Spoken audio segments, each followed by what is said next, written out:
Now, I'm watching News Nation last night because I'm on News Nation on Monday and Wednesday, and you might tune in for that. I think they're pretty lively, 7 o'clock on Monday and 8 with Cuomo on Wednesday.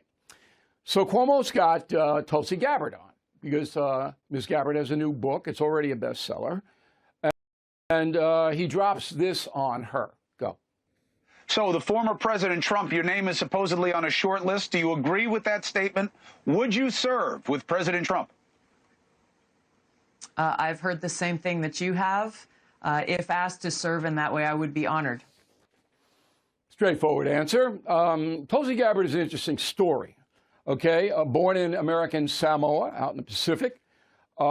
She moved to Hawaii at the age of 2, had a regular middle-class upbringing, joined the Army, and she's still in the reserves.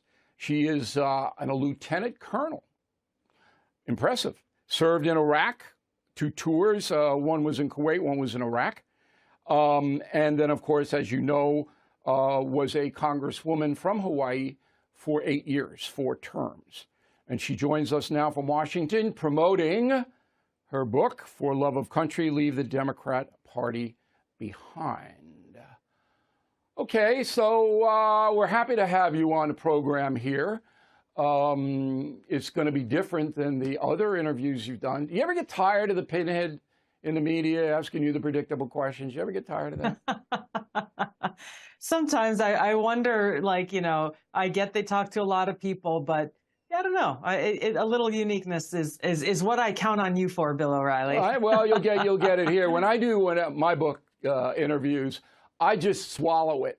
I figure as long as they're promoting a book, no matter how dumb the question is, I'm going to answer it. I got to just get numb to it, you know? Yeah, that's it's like true. going to the dentist. There are some good interviewers, but not as many as there should be. Okay, so I think you're compatible with Donald Trump domestically, but I'm not sure about abortion. Do you support the Supreme Court's decision on Roe v. Wade giving authority to the individual states? I do. And I said so when that ruling occurred. And the reason why is because for so long, as you know, the Supreme Court has been largely politicized, mostly around this single issue, which is not how our Supreme Court should be. By decentralizing this, making progress in limiting the jurisdiction of the federal government, we are moving in the right direction. I would argue that there are many other issues where, like education, for example, where there is huge opportunity to do the same. All right. So you and Trump are compatible because he supports the Supreme Court's decision. But what about states like Idaho and some others who are going to make it very, very difficult to have an abortion? And sometimes, in my opinion, and I am pro-life because I'm a Roman Catholic, and unlike Joe Biden, I'm going to follow the tenets of what I believe Christianity is all about. That's my choice. But I do know that in Idaho and other states, you know, even if the woman is severely impacted physically, it's going to be hard for her to have an abortion. Where do you come down on that? Well, this is an issue that's before the Supreme Court currently. I was just learning more and reading more about the case as it's being argued now. You know, again, this is such a complex conversation and issue, and it needs to be happening at the state level where it is closest to those being impacted. The issues that Idaho is bringing forward to the Supreme Court now, I think are very telling. I got to be honest, I'm still learning more about the facts. I've listened to some of the arguments, and I'm looking more at the facts of what's happening there versus the rhetoric that's being presented. Okay, well, you know, as a politician, I don't want you to get too involved with facts. That's not good.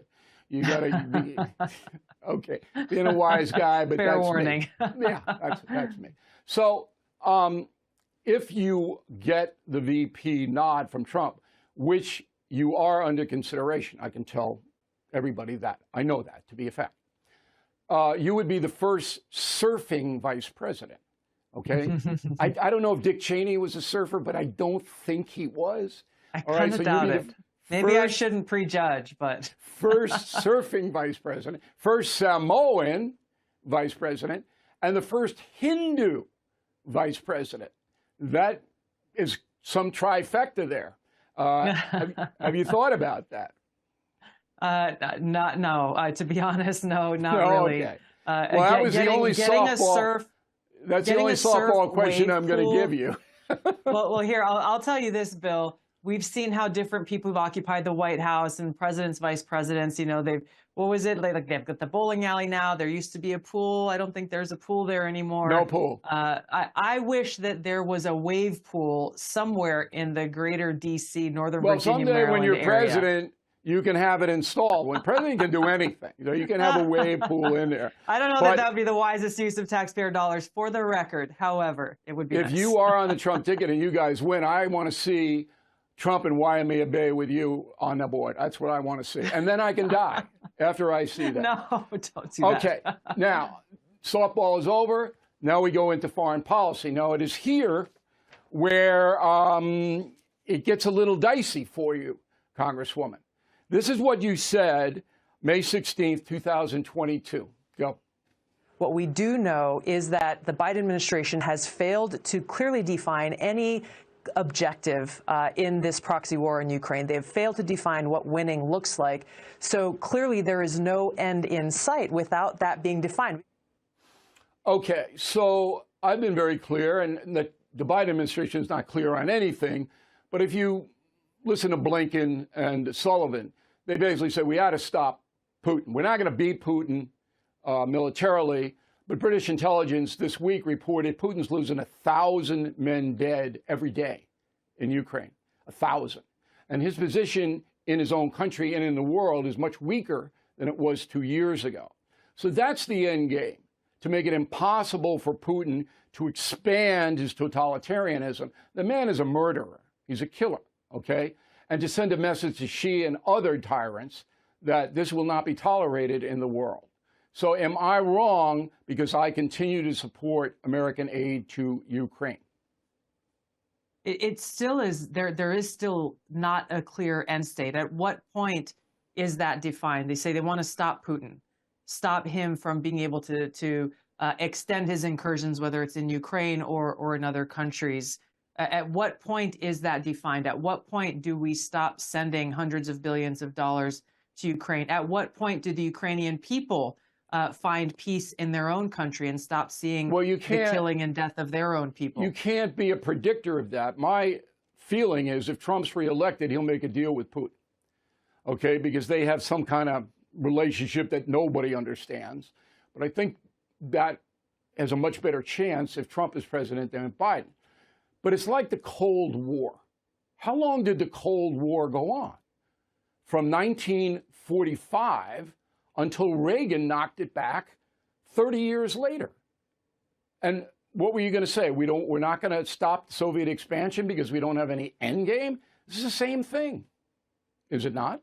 It requires even our own military leaders here in the U.S. at the highest levels, even those who work in the foreign policy arena, many of them, not all, have conceded for months now that the only way that this war ends is with a negotiated outcome. Yeah, but Putin has to negotiate. It's like Hamas. Correct. Hamas doesn't want to negotiate. Yes. Putin doesn't want to negotiate. You got to make it so painful for him. That's not completely true. There have been efforts put forward by leaders of other countries where they've been able to get parties from Russia and from Ukraine together to the table. And the Biden administration has stopped every one of those efforts from proceeding and continuing on. And ultimately, it is the Ukrainian people who are suffering as a result. I don't know if that's true. Here's what I know is true. Pope Francis... The former Prime Minister of Israel was one of those people who spoke very clearly about his knowledge of the Biden administration and leaders in the West standing in the way of a negotiated peace treaty. It does Joe Biden no good not to try to bring this to an end, which is why I'm skeptical of that report. But Pope Francis... But he's doing a lot of things that don't make sense and are not doing any good. But Pope Francis himself, some emissary to Putin, said, I will broker the peace, and Putin told him to get stuffed. Okay, so that's true. That happened. I know that to be a fact. Now let's get on to the other soundbite. As you might know, I wrote a book called Killing the Killers, which went all through Obama and Trump's war against, talk about an unending war, against Islamic terrorism, okay? Here's what you said on January 3rd, 2020 about the assassination of the Iranian Revolutionary Guard leader Soleimani. Go. This was very clearly an act of war by this president without any kind of authorization or declaration of war from Congress, clearly violating the Constitution. It further escalates this tit-for-tat that's going on and on and on, will elicit a very serious response from Iran and pushing us deeper and deeper into this quagmire. And it really begs the question, for what? So you're criticizing Trump there for waxing Soleimani. Do you stand by that, or have you changed your opinion? Well, as you see, my point there was that this was an act of war that Congress did not declare. That was the main point there. I believe strongly in the separation of powers. Why not? You can't fight the war on terror by getting congressional approval for actions that have to take place like that. Baghdadi and ISIS, all of those things. Even Osama bin Laden's assassination was not approved by Congress. Surely you didn't object to that.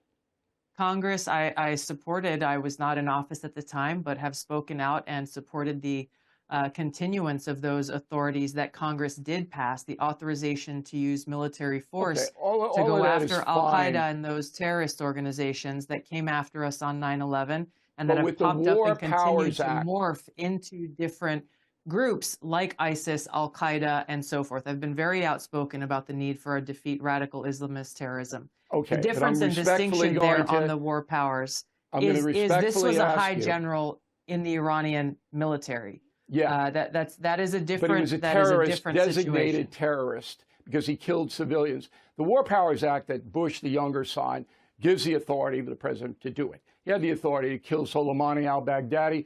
Obama had the authority to kill bin Laden. But I think you would, once you get into that office and you get the national security briefings every day, I believe, because I think you're a very smart woman and you know the big picture, you've got to fight that war that way. You get a chance to take out the leader of Hamas, you don't go to Congress. You take them right off the map. You have to do it that way. A couple of more questions, and I'm sorry to keep you so long, but you're such a good guest.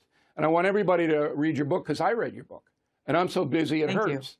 I read the book, and it flows nicely. Did you get shot at? That means a lot coming from you. That means a lot coming from you. And it's honest. I really do appreciate it. If I thought the book was terrible, I wouldn't say anything. Did you get shot at in Iraq when you were over there?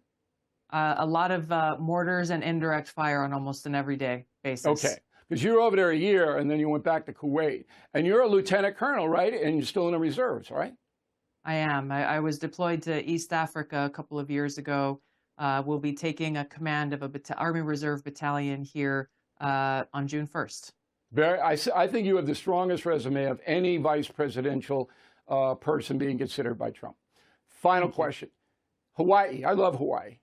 But it's loony left. It's Mazie Hirono. It's crazy left. You used to be semi-crazy left. But you changed. You changed. But Hawaii still remains the socialist paradise. All right? If you had to pinpoint one thing that made you change, what would it be?